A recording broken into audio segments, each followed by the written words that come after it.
Hello you awesome and beautiful real estate professionals, आप सभी का स्वागत है हमारे रियल एस्टेट हिंदी पॉडकास्ट के ऊपर। So I am your host Chandosit Bamania. So इस पॉडकास्ट के ऊपर हम real estate investment, marketing, fractional investment, branding के बारे में, एआई के बारे में बहुत सारे रियल एस्टेट की इन्फॉर्मेशन आपके साथ हिंदी में शेयर करते हैं। So enjoy this episode.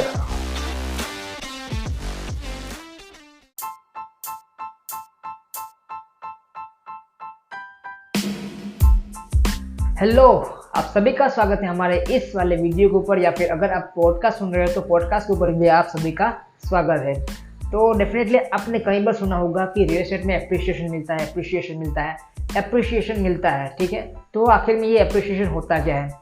तो अगर मैं बोलूँ ना कि अगर आपकी जो एसेट है, आपके पास जो प्रॉपर्टी है, उसकी वैल्यू में इंक्रीमेंट आता है। मान लो कि आपने जो प्रॉपर्टी ली है 100 रुपये की, अगर उसकी वैल्यू 110 रुपये हुई तो उसको बोलते हैं एक एप्रिसिएशन। तो उसका एक बड़ा सा एग्जांपल देता हूँ। मान लो कि एक प्रॉपर्टी आपने खरीदी, ठीक है। उस प्रॉपर्टी की वैल्यू है 10 लाख रुपये, और 2 साल बाद, 3 साल बाद, 5 साल बाद उस प्रॉपर्टी की वैल्यू अराउंड हो गई 12 लाख या फिर 15 लाख। तो आपको इस 5 सालों के अंदर आपको 5 लाख का एप्रिसिएशन मिला, तो आपको वहाँ से एक प्रॉफिट मिला, ठीक है। तो उसमें भी टैक्स लग सकता है। मान लो कि आपने प्रॉपर्टी तो अभी ली है, ठीक है, बट 5 साल बाद आपने उसको सेल किया, तो उसको लॉन्ग टर्म कैपिटल गेन माना जाता है और शॉर्ट टर्म कैपिटल गेन। तो शॉर्ट टर्म का मतलब है कि 2 साल में अगर आपकी प्रॉपर्टी को बेच दिया है तो आपको शॉर्ट टर्म जो बोलते हैं ना कैपिटल गेन के ऊपर टैक्स देना पड़ता है, या फिर 2 साल के बाद अगर आपने प्रॉपर्टी को सेल किया तो आपको उसके ऊपर टैक्स देना पड़ता है। तो उसके ऊपर भी आपका स्लैब होता है। मान लो कि आपकी इनकम अराउंड 3 लाख के नीचे है तो आपको कोई नहीं पेमेंट करना, मतलब कि आपको टैक्स नहीं देना। और 3 से 6 लाख के बीच में है, 6 से 9 लाख के बीच में है, 9 से 12 लाख के बीच में है, 12 लाख से 15 लाख के बीच में है, या फिर वेट, अगर आप एक रियल एस्टेट प्रोफेशनल हो तो आपके लिए एक मैंने स्पेशल गिफ्ट तैयार करके रखा है। तो आपको विजिट करना है hitlexbamania.com/gift। तो आपको वहाँ से एक अमेजिंग सा गिफ्ट मिलेगा। तो thank you so much, enjoy this episode. 15 से 20 लाख पे या फिर करोड़ों में, तो वहाँ पे पहले 5% आपको लगता है, 10%, 15%, उसके बाद आपको लगता है 20%, या फिर लास्ट में 30% तक आपको टैक्स लगता है। तो एप्रिसिएशन के ऊपर भी आपको, मान लो कि आपने प्रॉपर्टी को सेल किया तो उसके ऊपर भी आपको टैक्स देना पड़ता है आपकी इनकम के हिसाब से, ठीक है। और आपकी जो एसेट है, मान लो कि आपकी जो प्रॉपर्टी है, तो उसकी वैल्यू किस तरीके से डिफाइन होती है। मान लो कि आपने एक प्रॉपर्टी खरीदी है, ठीक है, तो उसकी इंक्रीमेंट किस तरीके से होगी। तो सबसे पहले एक मार्केट की डिमांड होती है।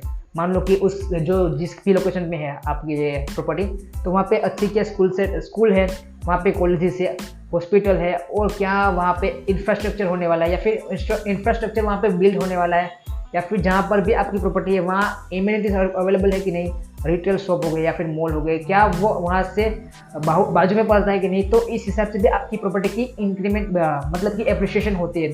दूसरी बात करें तो इकोनॉमिक ग्रोथ।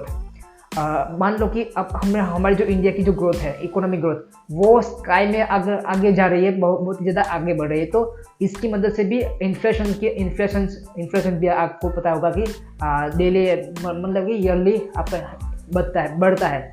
और जो इंटरेस्ट एंड इन्फ्लेशन दोनों के बीच में जो, उसके कारण भी हमारी जो प्रॉपर्टी है उसकी एप्रिसिएशन बढ़ती है। और तीसरी बात बोलूँ ना, तो अब हमारी जो प्रॉपर्टी है, मान लो कि मेरी जो एक प्रॉपर्टी है जो पुरानी हो चुकी है, तो अगर मैंने उसके ऊपर रिनोवेशन किया, उसके ऊपर बोले ना इम्प्रूवमेंट किया, उसके ऊपर कलर काम कर दिया, उसका जो किचन है उसको चेंज किया, वहाँ पे टाइल्स लगा दिए, वहाँ पे सीलिंग डाल दिया, वहाँ पे कुछ नए डोर्स डाल दिए, कहीं पे टीवी डाल दिए, या फिर वहाँ पे फर्नीचर कर दिया, तो जो एक्चुअल वर्थ मान लो कि 10 लाख की प्रॉपर्टी है, उसने अपने 2-3 लाख का चेंज कर दिया, उसके ऊपर इन्वेस्टमेंट किया, इम्प्रूवमेंट किया, तो एक्चुअल में आपकी प्रॉपर्टी की वैल्यू बढ़ गई, क्योंकि आपने वहाँ पे थोड़ा सा इन्वेस्टमेंट किया। तो इम्प्रूवमेंट के कारण आपकी जो प्रॉपर्टी की वैल्यू है वो भी इंक्रीज हो जाती है, ठीक है। और तीसरा लोकेशन, चौथी बात करें तो आपका लोकेशन किस हिसाब से। मान लो कि आपकी जो प्रॉपर्टी है वो प्राइम लोकेशन के ऊपर है, मान लो कि मुंबई सिटी के अंदर बीचों बीच है, तो आपकी जो जहाँ से यूटिलिटी कनेक्टिविटी है, यहाँ पे मान लो कि वाईफाई कनेक्शन है, इलेक्ट्रिसिटी है, पानी का कनेक्शन है, जो वहाँ पे मान लो कि गवर्नमेंट की स्कूल से है, वहाँ जो जितनी ज़्यादा ज़रूरतमंद होगा, जिसकी ज़रूरत ज़्यादा है, जो आपको वहाँ से मिल जाती है, तो उस हिसाब से प्राइम लोकेशन में और लो क्राइम रेट, अगर वहाँ पे क्राइम रेट अच्छा वो एकदम से कम है, तो उस वाली प्रॉपर्टी की जो एप्रिसिएशन है ज़्यादा बढ़ती है। उसके बाद market and demand and supply की बात करें तो किस हिसाब से, तो सबसे पहले सोचो कि आपकी जो प्रॉपर्टी है उसकी डिमांड है कि नहीं उस मार्केट के ऊपर। मान लो कि मेरी जो प्रॉपर्टी है मेरे पास सप्लाई कम है लेकिन उसकी डिमांड ज़्यादा है। मान लो कि मेरे पास 3 BHK है बट जिसकी डिमांड है 10 लोग को 3 BHK चाहिए, तो एक्चुअल में जो मेरी प्रॉपर्टी है उसकी वैल्यू बढ़ेगी क्योंकि मार्केट में इसकी डिमांड है बट उसकी सप्लाई नहीं है। मान लो कि एक प्रॉपर्टी है बट लेने वाले 10 लोग हैं, तो इस हिसाब से मेरी जो प्रॉपर्टी है उसकी वैल्यू ज़्यादा बढ़ जाएगी। तो एप्रिसिएशन इस कारण की वजह से एप्रिशिएट होती है और आपकी जो प्रॉपर्टी है उसकी वैल्यू इस तरीके से ज़्यादा मार्केट में बढ़ती है। तो ऐसे ही अमेजिंग से रियल एस्टेट के पॉडकास्ट या फिर रियल एस्टेट की इन्फॉर्मेशन के लिए आप इस वाले पॉडकास्ट या फिर इस वाले चैनल को सब्सक्राइब कर सकते हो। Thank you so much.